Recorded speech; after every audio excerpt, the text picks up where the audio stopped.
আব্বু কি হয়েছে বাজান? 30,000 টাকা লাগবে। 30,000 টাকা কি করবে এখন? ফোন কিনবো। আশ্চর্য, তোমার 3 দিন পরে পরীক্ষা, তুমি এখন ফোন কি করবা? আর সব বন্ধুকের ফোন রেট শুধু আমারই নেই। বাবা রে, সব বন্ধুদের ফোন রয়েছে, সবগুলি তো ভালো রেজাল্ট করবে না। তুমি মনোযোগ দিয়ে পড়াশোনা করো। এখন এই 30,000 টাকার ফোন কেন? তুমি আইফোন কিনতে পারবা 2 লাখ টাকা দিয়ে।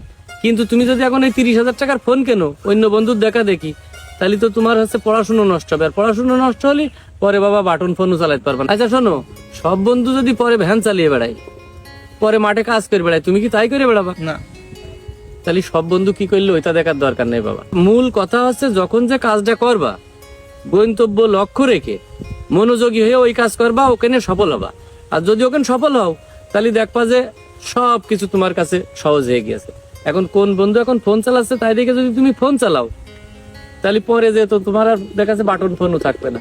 এই জন্য বন্ধুরা কে কি করলো ওটা দেখার দরকার নেই। তুমি বাড়ি যে মনোযোগী হয়ে পড়াশোনা করো। হ্যাঁ বাদান, ঠিক আছে। যাও বাদান, চললো বাড়ি চললো, যাও।